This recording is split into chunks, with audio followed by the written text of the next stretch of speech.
Hello, ladies and gentlemen. Welcome back to Unit 9, Day 2, Volume of Triangular Prisms. So obviously today we're going to look at triangular prisms, and I'm also going to continue to mix in those density questions, because density is not something that's limited to just one lesson. You're going to see it mixed into questions throughout this entire unit.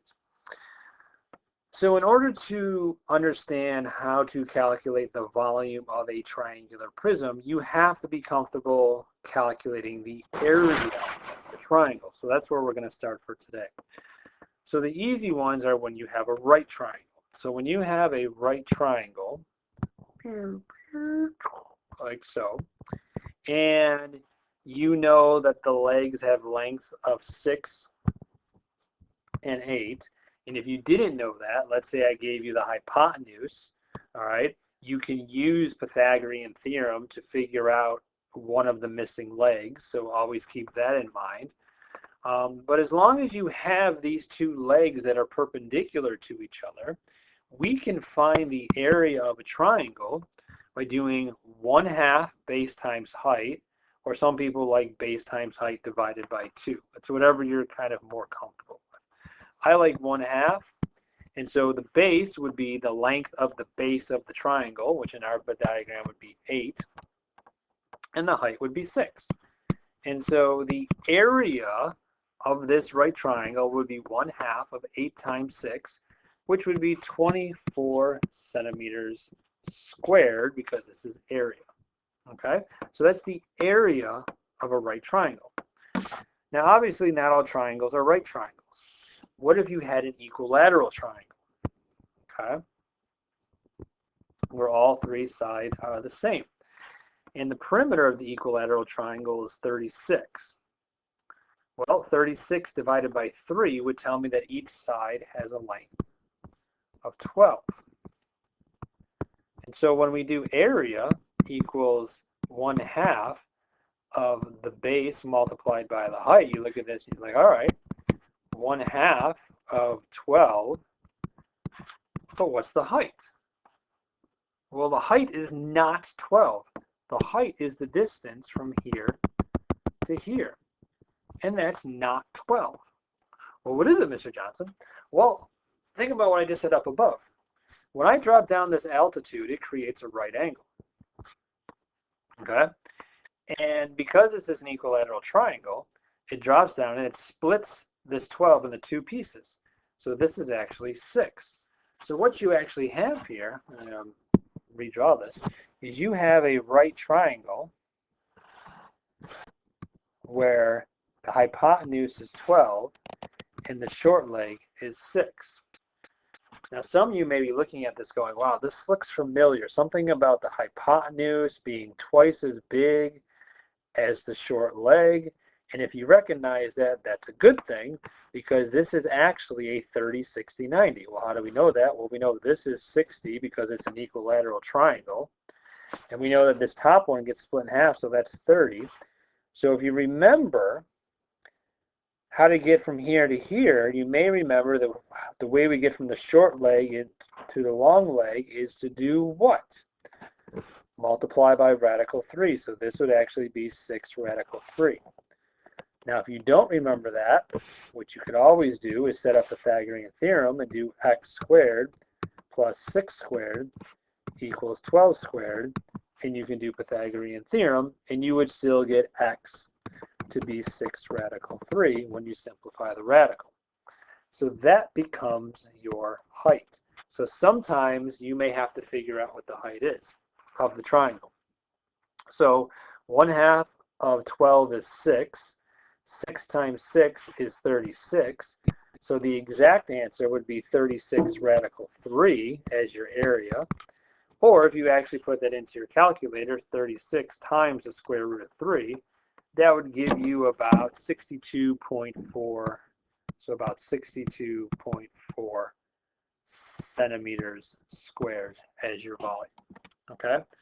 So all I wanted to do up top is go over how to find the area of a triangle, because it's going to be vital to find the volume of triangular prisms. Okay. So what is a triangular prism? Well, a triangular prism is basically, think of like a wedge, okay? It is a shape that has two triangular bases and it has some distance between them. So if you look at example number 3 and example number 4, those are examples of what we call triangular prisms. Now, with yesterday, we were just simply able to take 3 numbers, multiply them in any order we wanted, and we got our answer, because rectangular prisms are very easy to work with. But triangular prisms, you have to be much more careful. So here's this volume formula again. Volume equals area of the base multiplied by the height. So, but in this case, big B represents the area of the triangular base, and H represents the distance between the triangular bases. All right, so you got to be really careful with your work here. So, find the volume of the prism below.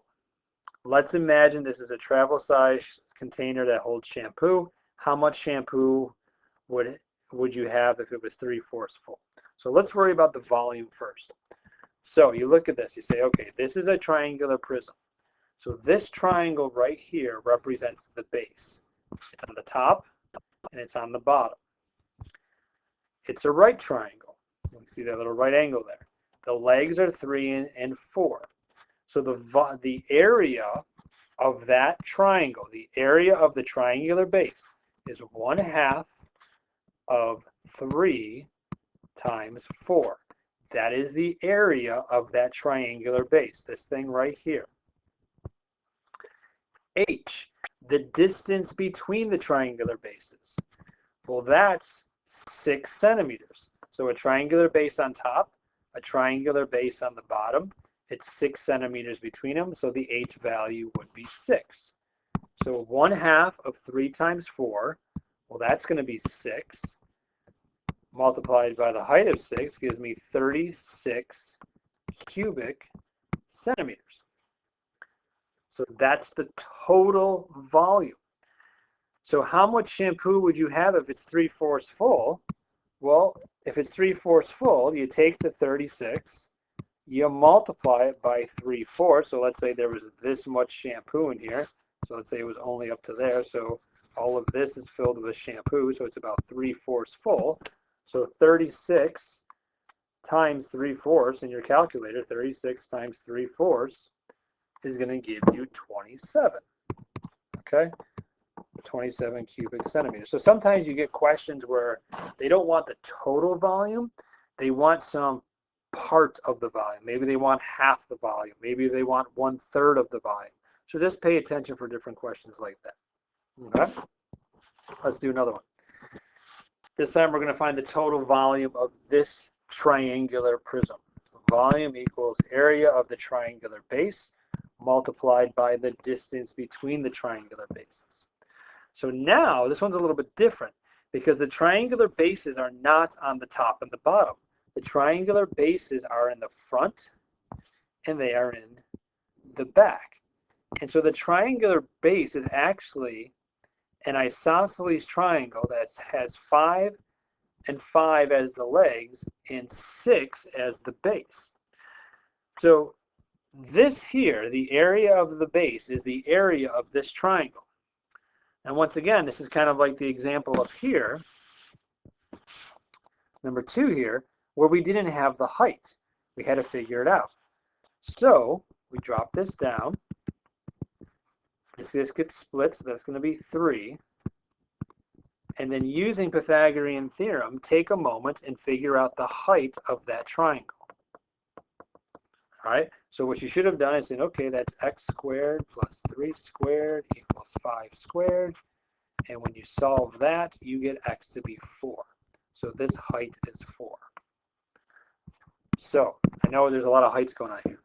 So if I'm looking at the triangular base, the area of the triangular base is 1/2. The base of the triangle is 6. The height of the triangle is 4. 1/2 of 6 times 4 is 12. Now, that is the area of this triangular base. The height, this is where you got to be careful, is the distance between the two triangular bases. So the height is not 4. What do you mean, Mr. Johnson? You just said the height is 4. The height of 4 is for the triangle itself. But when we're looking at the whole triangular prism, the height is the distance between the triangular base in the front and the triangular base in the back. So that number is 12. And I know you're looking at that going, well, that's not going up and down. I understand that. All right. But if you rotated your paper 90 degrees, it would be going up and down. All right. So the area of the triangular base is 12. The height is also 12. That's a coincidence. So that's 144 cubic centimeters is the volume of that triangular prism. Okay. The following triangular prism is made of pure silver. Pure silver has a density, oh, here's that density stuff again, of 171.9 grams per inches cubed. All right, it's a different number than yesterday because now we're dealing in inches instead of centimeters. What is the mass of the triangular prism in grams? All right, so density equals mass over volume. The density is supposed to be 171.9. The question is, what is the mass? That's what we're going to solve for. So what's the volume? Well, we don't have the volume. So we have to calculate the volume. So the volume is the area of the base multiplied by the height. Okay. What do we have as the triangular base? Well, once again, like the previous question, we have a triangle in the front and a triangle in the back. These are right triangles. This leg is 4, this leg is 3, because this leg is 3 over here. So this right triangle, we can find its area pretty easily by doing 4 times 3 divided by 2. So the volume is 1/2 of 4 times 3. That's the area of this triangular base. And then the height is the distance between the triangular bases. That would be this number here. So it's not 3, it's not 4, it's 8. Okay, so 1/2 of 4 times 3, that would be 6. That's the area of the triangular base multiplied by 8, the distance between the triangular bases. So that would be 48 inches cubed. So now that we have the volume, and now that we know it's pure silver, and we know that the density is 171.9, we know what the density is supposed to be. We know what the volume is. All right, so we saw this kind of question yesterday where we're solving for the mass. So we just multiply 171. My calculator's dying on me here. 171.9 times 48. So the mass would be 8,251.2 grams. And there's another example of density. So a lot of questions that we have incorporate both volume calculation and then using the density formula to solve for something. All right, let's do a couple of U-tries to see what you guys can do with this. How much water would be in the following triangular prism if it was 2/3 full? Take a moment, come up with an answer. You should have got an answer of 360 centimeters cubed. What should you have done? Volume of the triangular prism is the area of the base multiplied by the height. The area of the triangular base here is 1/2 of 9 times 12 because it's a right triangle right here in the front. The height is the distance between the triangular bases. So there's a triangular base in the front. There's a triangular base in the back. It's 10 centimeters from front to back. So 1/2 of 9 times 12 would be 54 is the area of the triangle, multiplied by that 10. That's going to give you 540 cubic centimeters as the total volume.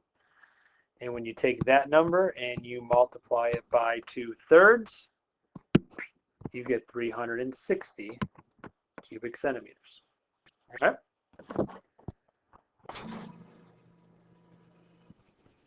All right. Number 2, the following prism is made of solid concrete and has a mass of 161.28 grams. What is the density of solid concrete? See what you can do with this question. Take a moment and try to solve it. So for this question, you should have figured out that the density is equal to 2.24 grams per cubic centimeter. Oh, Mr. Johnson, how did you do that? No idea what you just did. Well, here's what we know. We know density equals mass over volume. Now this question, instead of solving for mass, we're solving for density. So we know what the mass is. We know the mass is 161.28 grams. The volume we don't know, but we can solve for it. So volume equals area of the triangular base multiplied by the distance between the triangular bases. So volume, once again, we have a nice right triangle base here. All right, makes it nice and easy for us. We don't have to figure out any extra information. So that is 1/2 of 3 times 6. That's the area of the triangle. There's a triangle in the front. There's a triangle in the back. The distance between those triangles is 8. So 1/2 of 3 times 6. That's going to give us 9. That's going to be the area of the triangle multiplied by 8. So 9 times 8 is going to give us 72 cubic centimeters. So the volume is 72 cubic centimeters. So we know that this triangular prism has this volume. We know that this triangular prism has this mass. So we plug in the volume of 72. And now in your calculator, you do 161.28 divided by 72, because all you're trying to do is simplify this fraction. And that comes out to be 2.24 grams per cubic centimeter. And there you go. That is the density of the solid concrete. All right. So hopefully density is making a little bit more sense. Hopefully I showed you enough examples of triangular prisms. So tomorrow we're going to look at cylinders, once again mixed in with some density stuff.